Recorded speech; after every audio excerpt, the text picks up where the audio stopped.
रायगड जिल्ह्यामधल्या उरण तालुक्यामध्ये सतीश गावण याच्या मार्फत 50 दिवसामध्ये रक्कम दुप्पट करून देतो असं सांगून जवळपास 200 कोटीपेक्षा जास्त रकमेचा घोटाळा केलेला आहे। या संदर्भामध्ये हे पैसे लवकरात लवकर कसे मिळणार?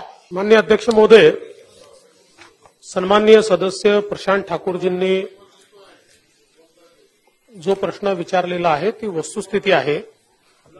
पैसे दुप्पट करून देतो वगैरे अशा प्रकारचं आमिष दाखवून मोठ्या प्रमाणात लोकांची त्या ठिकाणी लुबाडणूक करण्यात आली आणि जवळपास 39 कोटी रुपये याच्यामध्ये लोकांचे गुंतवणुकीचे त्या ठिकाणी बुडालेले आपल्याला पाहायला मिळत आहेत। यामध्ये पोलिसांनी कारवाई केली आणि सन्माननीय सदस्यांनी सांगितलं त्याप्रमाणे या मुख्य आरोपीला सत्र न्यायालयाने त्या ठिकाणी जामीन दिला होता, परंतु त्या जामिनाच्या विरुद्ध अपील करून तो जामीन रद्द करून त्यांना पुन्हा अटक करण्यात आलेली आहे। याच्यामध्ये आता जी काही मुद्देमाल जप्त केलेला आहे त्याच्यामध्ये 9 कोटीची कॅश आणि 10 कोटी बँक अकाउंटमध्ये, यासोबत जवळपास 1.5 कोटीची मालमत्ता आणि मग फ्लॅट असेल त्यांचे परत काही 4 व्हीलर 2 व्हीलर वगैरे अशी बरीच काही मालमत्ता या ठिकाणी जप्त करण्यात आलेली आहे। आणि लवकरच आपला जो काही ठेवीदारांचे हितसंबंध संरक्षण अधिनियम 1999 आहे याच्या अंतर्गत प्रस्ताव प्राप्त झालेला आहे। ही सगळी मालमत्तेची विल्हेवाट लावून जे काही डिपॉझिटर्स आहेत किंवा ज्यांच्याकडनं गुंतवणूक घेतली आहे त्यांचे पैसे परत करण्याच्या संदर्भातली कारवाई ही आपण लवकरात लवकर सुरू करू। मी आपल्याला स्पेसिफिक सांगायचं झालं तर पुढच्या 3 महिन्यामध्ये अशा प्रकारचा कायद्यानुसार जो काही लिक्विडेटर किंवा ही मालमत्ता विकण्याकरता जो व्यक्ती अपॉइंट करावा लागतो सक्षम प्राधिकारी, तो पुढच्या 3 महिन्यामध्ये अपॉइंट केला जाईल आणि त्याच्यानंतर या संपत्तीची विल्हेवाट लावून आणि कॅश आणि जे काही बँकेतले पैसे आहेत ते तर थेट देता येतील, परंतु बाकी जे मालमत्ता विकायची आहे ती विकून ते पैसे देखील परत करण्यात येतील। ज्या कंपन्यांनी ऍडव्हर्टाईज दिल्या आहेत लोकांच्या फसवून गेल्या। माननीय अध्यक्ष महोदय, आपल्याकडे आता ईओडब्ल्यू सारखा सेल आहे आणि त्याच्या माध्यमातून आपण वारंवार लोकांना अपील देखील करत असतो। मागच्या काळामध्ये काही वेळा ऍडव्हर्टिजमेंटच्या थ्रू देखील आपण किंवा जे काही आउटरीच आहे त्या आउटरीचच्या माध्यमातून देखील लोकांना आपण हे सूचित केलेलं आहे। मात्र या घटना वारंवार वाढताना दिसत आता आपण मला वाटतं 3 नंबरचा प्रश्न देखील अशाच प्रकारचा आहे। त्याच्यामुळे या संदर्भात निश्चितपणे अधिक प्रभावी कारवाई जाणीव जागृतीची कशी करता येईल। खरं म्हणजे आपल्या विधानसभेकडे सर्वांचं लक्ष लागून असतं, त्यामुळे विधानसभेच्या माध्यमातून देखील मी सामान्य जनतेला अपील करू इच्छितो की अशा प्रकारे दुप्पट पैसे देऊ, अशा प्रकारे आम्ही तुम्हाला जास्तीचं रेट ऑफ इंटरेस्ट देऊ, असे सांगणारे जे लोक आहेत यांच्यापासून सावध राहिलं पाहिजे। जोपर्यंत जे काही रेग्युलेटर्स आहेत या रेग्युलेटर्सने अप्रूव्ह केलेली स्कीम असेल तरच त्या स्कीममध्ये गुंतवणूक झाली पाहिजे, अन्यथा गुंतवणूक करू नये। कारण अशा प्रकारे पैसे हे मोठ्या प्रमाणात लोकांचे त्या ठिकाणी त्याचं गबन होतं, ते पैसे काही लोकांना परत मिळत नाहीत आणि म्हणून लोकांनी देखील या संदर्भात मला असं वाटतं थोडं सावधतेनं आपली इन्व्हेस्टमेंट ही केली पाहिजे अशी अपील देखील मी करतो। आणि याच्यावर अधिक मोठ्या ऍड आता हे लोक तर छोटे छोटे कुठेतरी हे करून करतात, म्हणजे आता 229 ठेवीदार आहेत, 300 ठेवीदार आहेत, अशा प्रकारच्या या स्कीम्स आहेत। मोठ्या ऍडव्हर्टिजमेंटच्या संदर्भात निश्चितपणे ईओडब्ल्यूला सांगण्यात येईल की अशा प्रकारच्या ऍड झाल्यानंतर रेग्युलेटरची मान्यता त्याला आहे का, नेमकं ते सगळे नियम पाहतायत का, हे त्यांनी तपासून बघावं, अशा प्रकारे त्यांना सांगण्यात येईल। आपण आता सांगितलं त्याप्रमाणे माझ्याकडे सगळी माहिती आता नाही आहे, कारण या प्रश्नाशी संबंधितच माहिती आहे, पण ही माहिती देखील घेतली जाईल। सरकार म्हणून यांचे पैसे कसे वापस करणार आणि ही व्यवस्था कशी बंद केली जाईल याच्या सरकारची काय भूमिका तेवढं आम्हाला सांगा। अध्यक्ष महोदय, ठेवीदारांचे संरक्षण करण्याचा कायदा हा आपल्या राज्यामध्ये आहे आणि या कायद्याच्या अंतर्गत अशा प्रकारचा गुन्हा घडल्यानंतर मुद्देमाल जप्त करून तो थेट विकून किंवा त्याची विल्हेवाट लावून लोकांना पैसे देण्याचा त्याच्यामध्ये प्रोव्हिजन आहे. आता या प्रस्तुत गुन्ह्यामध्ये 10 कोटी रुपये कॅश यांच्याकडे सापडलेली आहे. 9 कोटी रुपये 10 कोटी रुपये बँकेच्या अकाउंटमध्ये सापडलेले आहेत. त्यामुळे हे तर आपल्याला तात्काळ परत लोकांना करता येतील.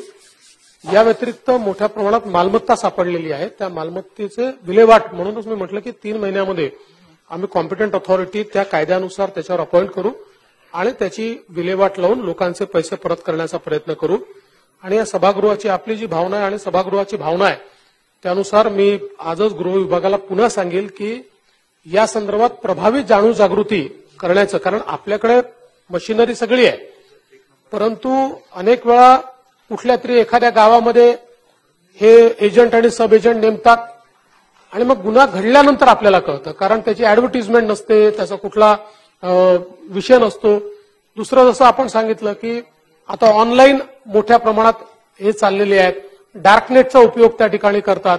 त्यामुळे गुन्हा घडल्यानंतरच आपल्याला, म्हणजे आता या गुन्ह्यात किंवा 3ऱ्या क्रमांकाचा जो प्रश्न आहे त्याही पहिल्यांदा तर 2-3च लोक समोर आले, पण कारवाई होते लक्षात आल्यानंतर मग लोकांनी समोर येऊन त्याची व्याप्ती वाढत गेली की आमचेही गेल्यात, आमचेही गेल्यात, आमचेही गेल्यात.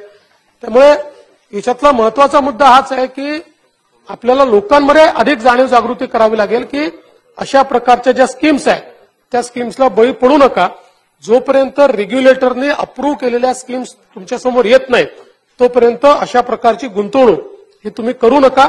त्यामुळे हे अधिक प्रभावीपणे कसं करता येईल याचा प्रयत्न राज्य सरकार निश्चितपणे करेल. ही प्रक्रिया आपल्याला काही निश्चित कालावधीमध्ये कायद्यात तरतूद करून ती रिकव्हरी लवकर होईल याकरता काही करता येईल का, हा माझा पहिला प्रश्न आहे.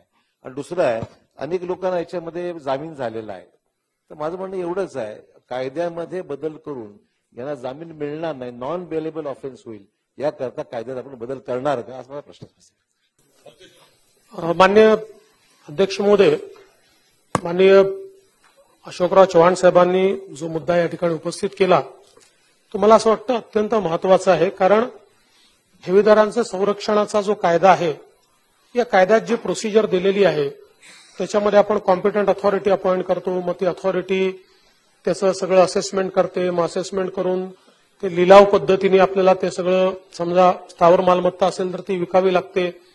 अनेक वेळा पुढचे त्याच्यातनं काय अडचणी निर्माण होतील म्हणून लिलावाला लोक पुढे येत नाही आणि साधारणपणे कॉम्पिटंट अथॉरिटी म्हणून उपजिल्हाधिकारी लेवलचा व्यक्ती आपण त्या ठिकाणी अपॉइंट करतो. तर अनेक वेळा अशा प्रकारचे ट्रान्झॅक्शन करण्याचा कोर कॉम्पिटन्स हा त्यांच्याकडे नसतो आणि म्हणून निश्चितपणे प्रॉपर्टीची विल्हेवाट ही आपल्याला लवकर कशी लावता येईल या संदर्भात या कायद्यामध्ये आपल्याला काय सुधारणा करता येतील या संदर्भात एक अभ्यास गट आम्ही निश्चितपणे तयार करू.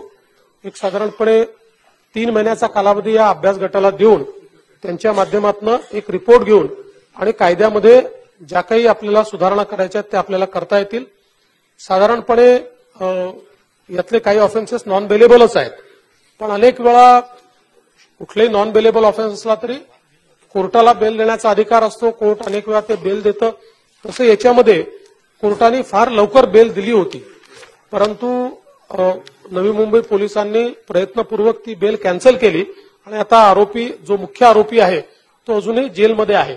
पण याला अधिक, कारण आपला हा कायदा स्पेशल ऍक्ट आहे, त्यामुळे स्पेशल ऍक्टमध्ये याला अधिक स्ट्रिंजंट कसं करता येईल हा प्रयत्न निश्चितपणे केला जाईल. माझं मत असं आहे की पोलीसचा स्वतंत्र सेल काही काळाकरता करा, की जे कंट्रोलमध्ये घेण्याकरता, की ज्यांनी प्रसिद्धी करावी आणि जे काही घडलेले आहेत प्रकरणं त्याच्यावर पूर्ण लक्ष केंद्रित करणं आणि त्यामधून त्या ठेवीदारांना परत रक्कम देणं याकरता एक स्वतंत्र सेल पोलीसचा असावा. अध्यक्ष महोदय, आपला जो इकॉनॉमिक ऑफेन्स विंग आहे ही साधारणपणे याकरताच आपण तयार केली आहे. अशा प्रकारची प्रकरणं ही ईओडब्ल्यू कडे येतात आणि आता ईओडब्ल्यूची व्याप्ती पण वाढवली. आता जवळजवळ सगळ्या जिल्ह्यांमध्ये, आता सगळ्या पोलीस स्टेशनमध्ये आपण ईओडब्ल्यू ची व्याप्ती नेलेली आहे.